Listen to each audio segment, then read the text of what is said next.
Hello សួស្តីអ្នកគ្នាតើតើមើលសកម្មភាពកន្លះថ្ងៃជាមួយខ្ញុំហើយនឹងមិត្តភក្តិខ្ញុំទាំងអស់គ្នាហើយនេះជាមិត្តភក្តិខ្ញុំឈ្មោះ Anna ដំបូងគឺខ្ញុំយកឡានមកតុកសិនអ្នកគ្នាខ្ញុំមាន appointment មួយហើយខ្ញុំមួយ Anna ក៏នាំគ្នាទៅហៅអញញ៉ាំអ្នកគ្នា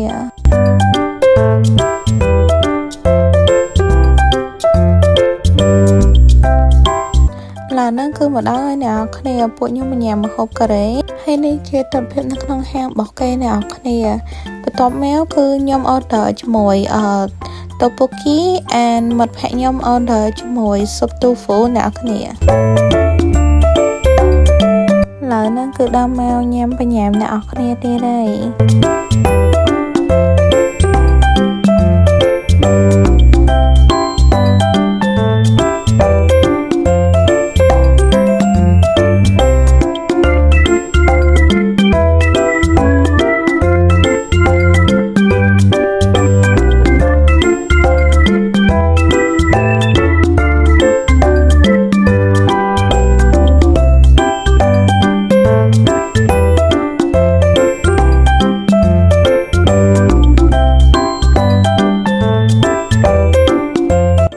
ពីញ៉ាំអីជជែកគ្នាលេងអីរួចហើយគឺពួកខ្ញុំមកកាត់លុយអ្នកគ្នា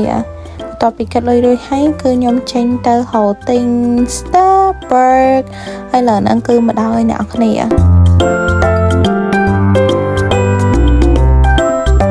ពេលចូលមកដល់ក្នុងហាងឃើញឆ្កែនេះអ្នកគ្នាគឺខ្ជូតមែនតើហើយចេះក៏ចេះទៀត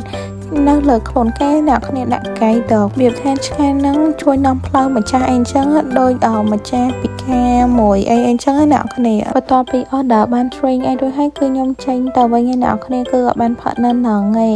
ហើយមុននឹងចេញទៅមកឈៀសិនអ្នកគ្នាហើយខ្ញុំមួយមិត្តភក្តិខ្ញុំគឺ order ម៉ែឆាដូចគ្នាឡើយហ្នឹងគឺខ្ញុំចេញទៅវិញឯអ្នកគ្នាហើយចេញទៅយកឡានរបស់ខ្ញុំ